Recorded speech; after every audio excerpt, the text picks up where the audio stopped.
이제 오늘의 말씀을 함께 나누도록 하겠습니다. 오늘 말씀의 제목이 조금 도전적입니다. 주님이 청지기를 두 동강 내는 경우입니다. 특별히 오늘의 말씀은 이 시대의 청지기들에게 좀 들려지기를 바랍니다. 이든 교회뿐 아니라 교회 밖 그리고 온 세상 안에 무언가 맡은 자들, 맡아서 다른 이들을 돌봐야 하는 청지기들에게 들려졌으면 좋겠습니다. 지난주 우리에게 매우 슬픈 소식이 들려왔습니다. 우크라이나에서 들려온 전쟁의 소식, 그것으로 인해 모두가 마음 아파하고 평화가 다시 찾아오기를 위해 기도하고 있습니다. 그러나 우리는 잘 압니다. 이 전쟁 상황이 그리 쉽게 해결되지는 않을 것 같습니다. 전쟁은 한번 시작하면 멈추기가 쉽지 않습니다. 힘이라는 그 마력에 사로잡히게 되면, 힘으로 이룰 수 있는 것이 있음을 깨닫게 되면 사람들은 그 전쟁 안에서 두려워 떠는 연약한 존재들의 모습은 잊어버리게 됩니다. 힘에 도취된 사람들의 도전은 그 안에서 그 힘으로 인해 죽어가는 연약한 생명들에게 자비롭지 않습니다. 기도하기는 정말 평화가 속히 찾아오기를 바랍니다. 그래서 지극히 작은 존재들이 그 안에서 편안하게 숨을 쉬며 살아갈 수 있기를 바랍니다. 지난 주 초까지만 해도 전쟁은 일어나지 않을 거야 라고 낙관하던 사람들도 참 많이 있었습니다. 하지만 전쟁이 시작되면서 우리가 알게 되는 것이 있습니다. 그것은 지금 우리에게 주어진 평화로워 보이는 이 순간, 지금 우리는 평화를 누리고 있다라고 생각하는 이 순간의 토대가 매우 취약하다는 사실입니다. 여러분, 민중의 평화를 지켜주어야 할 이들이 있습니다. 가난하고 연약한 자들의 평화를 지켜야만 하는 사람들이 있습니다. 그렇게 평화를 맡은 청지기들이 있습니다. 그런데 그 청지기들이 잘못된 결정을 내리게 되면 한순간에 모든 이들이 생명을 잃을 가능성, 그 가능성이 우리 주변에는 도사리고 있습니다. 여러분, 우리가 사는 세상은 살얼음판 위 같습니다. 자칫 발을 잘못 내디디면 살아날 기회가 완전히 사라지는, 그래서 물속으로 빠져서 그 생명을 잃을 것 같은 세상, 그 세상이 바로 오늘 우리가 사는 세상의 모습이라고 말할 수 있습니다. 우크라이나의 전쟁, 맞습니다. 전쟁이 가장 극명한 예라고 할 수 있습니다. 하지만 오늘 우리는 삶의 거의 모든 면에서 살얼음판 위에 서 있는 것 같습니다. 그래서 자칫 실수라도 하면 우리의 평화를 잃어버릴 것 같습니다. 여러분, 이것을 극복하는 길은 어떤 것이 있을까요? 서로가 손을 맞잡고 혹시 실수하여서 물속으로 빠져들어가는 이가 있다면 그들을 건져내는 것입니다. 맞습니다. 지금 우리가 할 수 있는 것은 그것입니다. 하지만 그보다 앞서, 그 전에 평화를 맡은 이들이 우리가 서 있는 이 토대를 굳건하게 지키는 일을 잘 감당해내야만 합니다. 그것이 평화를 맡은 청지기들이 해야 할 몫입니다. 평화를 잘 지켜서 그 안에 살아가는 모든 사람들이 잘 살아갈 수 있게 만드는 것, 그것은 평화를 맡은 청지기들이 해야 할 일인 것입니다. 그러나 그 일에 많은 사람들이 실패하고 있습니다. 그래서 오늘 우리는 말씀을 통해서 청지기 사명을 맡은 이들이 실패했을 때 그것에 대해 주님께서 얼마나 단호하게 꾸짖으시는지 한번 살펴보려고 합니다. 오늘 본문 41절을 먼저 살펴보겠습니다. 41절에서 베드로가 예수께 묻는 장면이 나옵니다. 이렇게 말합니다. 주님, 이 비유를 우리에게 말씀하시는 것입니까? 또는 모든 사람에게도 말씀하시는 것입니까?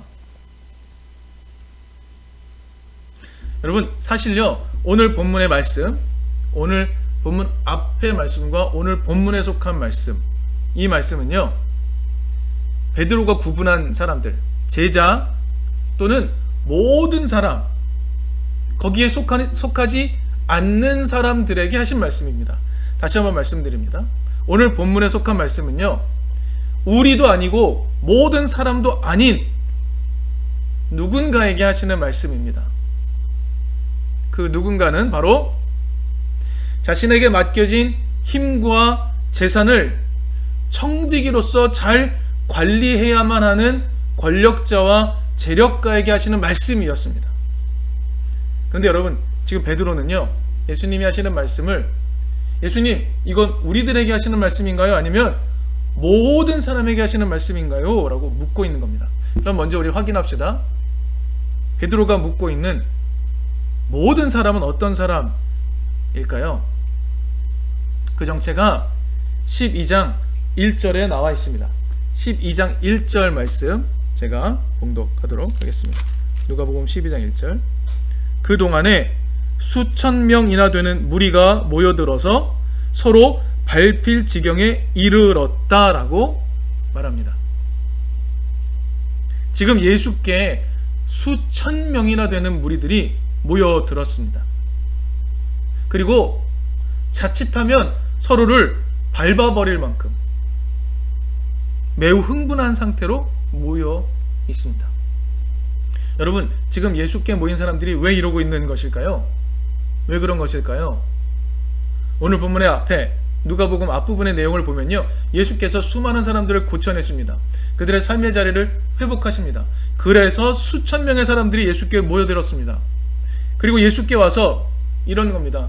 예수님, 내 삶이 정말 살얼음판 같아요. 자칫하다가는 내가 평화를 잃을 것 같아요. 내 모든 걸 다 잃어버릴 것 같아요. 예수님, 도와주세요. 예수님, 살려주세요. 라고 말하며 예수께 평화를 얻기 위해 몰려든 사람들입니다. 그래서 정말 지금의 이 상황은 혼돈의 상황이라고 말할 수 있습니다. 혼란스러운 겁니다. 정리되지 않은 복잡한 상황입니다. 그런데 이런 혼란 속에서 예수께서 제자들에게 먼저 말씀하십니다. 12장 1절 하반절의 말씀입니다. 예수께서는 먼저 자기 제자들에게 말씀하셨다. 너희는 바리새파 사람의 누룩 곧 위선을 경계하여라 라고 말씀하십니다. 오늘 본문 앞에 누가복음 11장에는요, 예수님이 바리새인과 율법 교사들을 저주하는 장면이 나옵니다. 정말 저주하셨습니다. 이 천벌을 받을 놈들아 저주를 하십니다. 왜 저주를 하셨냐고요? 이겁니다. 예수님은요, 지금 권력의 우위를 점하고 있는 그들, 율법 교사들, 바리새인들, 다른 민중보다 권력의 우위를 점하고 있는 그들이 민중들을 불안해서 구하기는커녕 자신의 권력으로 민중들에게 무거운 짐을 지게 만들었기 때문이었습니다. 예수님이 이렇게 말씀하십니다. 너희는 너희 짐을 스스로 지지 않고 너희 짐을 민중들에게 맡겨버리지 않느냐. 너희는 너희들이 해야 할 일을 하지 않고 너희들이 해야 될 그것을 민중들에게 맡겨버리고 또 민중들의 것을 너희 것으로 취하지 않느냐라고 말씀하시며 저주를 내리신 겁니다. 그래서 예수님은요, 12장 1절에서 제자들을 향해 이렇게 말씀하시는 겁니다. 권력을 탐하지 말거라 라고 말씀하고 계시는 겁니다. 그런데요, 13절을 보면 아주 독특한 사건이 등장합니다. 13절에 이렇게 말합니다. 무리 가운데서 어떤 사람이 예수께 말하였다. 선생님, 내 형제에게 명해서 유산을 나와 나누라고 해 주십시오 라고 말합니다. 지금 예수의 주변에는요, 무리가 있습니다. 수천 명의 무리, 자신을 도와달라고 외치는 무리들이 있습니다. 그런데 그 수천 명의 외치는 소리, 웅성거리는 소리를 뚫고 한 목소리가 전달이 됩니다. 어떤 사람의 목소리? 여러분, 한번 상상해 볼까요? 어떻게 수천 명이 웅성거리는 소리 가운데 그 소리를 뚫고 예수께 이 한 목소리가 전달될 수 있었던 걸까요? 그 요청이 다른 사람들보다 더 절실해서 다른 사람의 소리를 압도할 만큼 큰 소리였기 때문이었을까요? 아니요, 그렇게 생각되지 않습니다. 지금 이 이야기를, 13절의 이야기를 던지는 이 사람은요, 그 자리에 모인 수천 명의 사람의 소리를 잠잠하게 할 만큼 권세 있는 자였기 때문일 겁니다. 여러분, 지금 예수님께 선생님, 내 형제에게 말해서 유산을 나와 나누라고 해 주십시오라고 말하는 사람, 이 사람은요, 우리 지난주에 누가복음 11장에 이야기를 나눴죠. 거기에 주기도문 이야기가 나옵니다. 이 사람은요, 주기도문에 양식 청원의 기도가 필요 없는 사람입니다. 힘이 있는 사람이고 권력이 있는 사람이고 가진 게 너무 많아 다투어야 할 만큼 힘 있는 권력자요, 재력가입니다.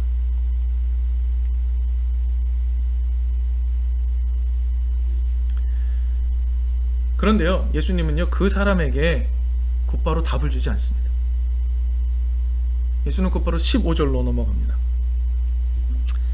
15절에서 예수님이 이렇게 말씀하십니다. 그리고 사람들에게 말씀하십니다. 여기서 사람들은 무리들, 군중들입니다. 사람들에게 말씀하셨다. 너희는 조심하여 온갖 탐욕을 멀리하여라. 재산이 차고 넘치더라도 사람의 생명은 거기에 달려있지 않다라고 말하십니다. 물론 중간에 14절에 이렇게 말씀하시죠. 예수께서 그 어떤 사람에게 말씀하십니다. 이 사람아, 누가 나를 너희의 재판관이나 분배인으로 세웠느냐라고 꾸짖으시죠. 그리고 15절로 가면 군중들을 향하여 이렇게 말씀하시는 겁니다. 탐욕에 사로잡히지 말아라. 이렇게 말씀하고 계신 겁니다. 여러분, 예수님께서는요, 제자들에게 이렇게 말씀하십니다. 권력의 힘, 권력자들의 힘, 그것을 탐하지 말거라 라고 말씀하셨습니다. 그리고 15절에서는 수천 명의 민중에게 이렇게 말씀하셨습니다. 재산에 대한 탐욕을 멀리하라, 이렇게 말씀하신 겁니다. 여러분, 그럼 이제 그 무리 가운데서 큰 목소리로 예수께 재산 분할의 재판관 되어달라고 요청했던 어떤 사람에게는 무슨 말씀을 하신 걸까요? 우리가 구분할 수 있습니다. 예수는 제자들에게는 권력을 탐하지 말라고 하셨고, 수천 명의 군중들에게는 재물을 탐하지 말라고 하셨습니다. 그러면 예수께 질문을 던졌던 그 어떤 사람에게 예수는 무엇이라고 말씀하시는 걸까요? 여러분, 오늘 본문 앞에 12절에 12장의 내용을 살펴보면요, 재물을 갖고서도 자기를 위해서만 쓰는 자들의 사악함에 대해 예수는 계속 말씀하십니다. 내 곳간에 곡식들을 가득 채워두었으니 이제부터 먹고 마시자 하는 사람의 어리석음에 대해 예수는 말씀하셨습니다. 여러분, 지금요, 예수께 나와 재산을 분할해달라고 요청하는 자들은 바로 이런 자들입니다. 예수는요, 지금 수천 명의 무리 중에 섞여 있는 그들, 권력자들, 재력가들에 대해서 이렇게 말씀하고 계시는 겁니다. 당신들은 맡겨진 힘과 재산을 잘 관리하여 제때에 사람들에게 양식을 잘 나누어 주어야 하는 청지기입니다 라고 말씀하시는 거죠. 너희들은 맡겨진 것을 가지고 제때에 많은 사람들에게, 다른 종들에게 양식을 공급해야 할 책임을 맡은 청지기야 라고 말씀하고 계시는 겁니다. 그들은요, 주인이 다시 오실 때까지 자신의 손에 맡겨진 것을 다른 종들에게 나누어 주어서 그들을 배고프지 않게 하는 책임을 맡은 것입니다. 오늘 본문의 내용에 나오지만 그렇게 하면요, 주인이 돌아왔을 때 그는 큰 칭찬과 복을 더 많이 받을 것이라고 예수는 말씀하십니다. 그러나 그들은 어떻게 했습니까? 그러나 그들은 주인이 더디 오리라 생각하며 자기가 맡은 남녀 종들을 때리고 자기는 먹고 마시며 술에 취하여 세월을 보내고 있는 겁니다. 그리고는 지금 예수께 그 군중들 가운데 찾아와 다른 수많은 사람들의 목소리를 제압하고 예수께 이렇게 말하는 겁니다. 큰 목소리로, 예수님, 내 형제에게 말해서 제사를 나와 분할하라고 명령해 주십시오 라고 말하는 겁니다. 예수께서 보실 때 그 사람의 모습은 참으로 어처구니 없는 것이었고 예수님의 분노를 불러일으키는 모습이었습니다. 그들은요, 당시에 돈과 권력을 가진 그들은 주인이신 하나님께 제물을 받아서 민중들의 평화의 토대를 만들어야 하는 사람들이었습니다. 민중들에게 먹을 것을 나눠주고 그들을 먹이고 입히며 돌보는 사람들이었어야만 합니다. 그런데 그들은 그런 일을 생각조차 하지 않습니다. 주인이신 하나님, 그 하나님이 더디 오리라 생각하면서 오히려 민중들을 때리고 자신들의 배만 채웠던 겁니다. 지금 예수 앞에 청지기로서의 사명을 완벽하게 잃어버린, 의도적으로 삭제해버린 사람이 찾아와서 예수께 요청하고 있는 겁니다. 여러분, 예수님의 감정이 어떠하셨을까요? 예수님은 매우 화가 나셨습니다. 여러분, 우리 오늘 살펴보지 않았지만 11장에서 예수의 모습을 한번 살펴보십시오. 예수께서 바리새인과 율법 교사들에게 얼마나 분노하셨는지 알 수 있습니다. 지금 같은 장면이 또 등장하고 있는 겁니다. 예수께서는 그렇게 질문을 던지는 자에게 매우 화가 나셨습니다. 예수는 이렇게 말씀하시죠. 그들을 먹이지 않으면 생각지 않은 날에 알지 못하는 시각에 주인이 와서 그 종을 몹시 때릴 것이다 라고 말씀하십니다. 그 종을 몹시 때릴 것이다. 네, 여러분, 이 표현은요, 정말 아주 좋은 말로 순화해서 번역한 겁니다. 여러분, 이 부분의 원어 및 영어 번역본을 좀 살펴보시면 좋겠습니다. 그것을 번역하면 이렇습니다. 그를 산산조각 낼 것이다.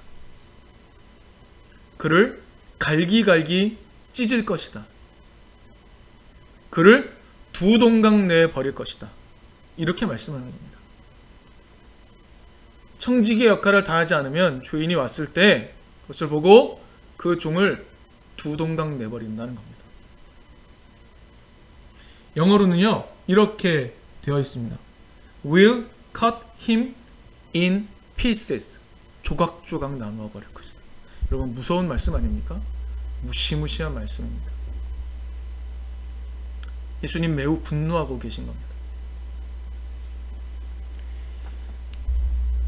권력자들, 재산가들, 그들 손에 맡겨진 것은요, 주인이 그것을 잘 나눠주어서 먹을 것도 나눠주고 삶의 자리로 만들어주고 그래서 평화의 토대를 만들어라 라고 주신 겁니다.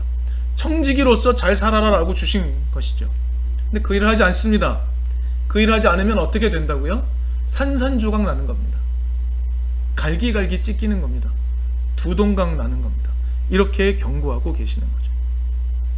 오늘 말씀 우리가 두루 살폈습니다. 예수님께서는 제자들에게 권력을 탐하지 말라고 하셨고 수천 명의 무리들, 민중들에게는 재물을 탐하지 말라고 하셨습니다. 그리고 권력과 재물을 가지고 있는 그 어떤 사람에게는 청지기 사명을 다하라고 말씀하고 계십니다. 여러분, 그 말씀, 예수님의 그 말씀은 오늘날에도 적용이 가능하죠. 이 시대에도요, 권력, 재물을 가진 자들은 청지기로 살아야 됩니다. 청지기입니다. 그들이 가진 것은 그들의 것이 아닙니다. 하나님으로부터 온 것입니다. 그들은 자신들이 가진 권력과 재물을 가지고 민중들의 평화의 토대를 만들어야 되는 청지기입니다. 그런데 민중들을 위해, 가난한 이들을 위해 사용하지 않고 자신들을 위해 사용하게 되면 주인이 오셔서 그들을 두 동강 내실 겁니다. 그들을 갈기갈기 찢어 놓으실 겁니다. 그들을 산산조각 내실 겁니다. 이게 예수의 말씀입니다. 지금도 권력자들, 재력가들, 그들은요 자신의 손에 더 많은 것을 쥐기 위해 노력합니다. 얼마나 치열하게 노력하는지 모릅니다. 그러나 그들이 자신에게 맡겨진 것을 가지고 민중들의 평화의 토대를 만드는 데 사용하지 않으면 주님 다시 오실 때에 그들을 두 동강 내시는 겁니다. 예수님의 이 지엄한 말씀, 두려운 말씀이 이 시대의 권력자들, 이 시대의 재산가들, 즉 청지기로 살아야만 하는데 그렇게 살지 않는 이들에게 전달되었으면 좋겠습니다. 예수님의 이 추상 같은 말씀을 잘 새겨 들어야 할 사람들에게 오늘의 메시지가 전달되기를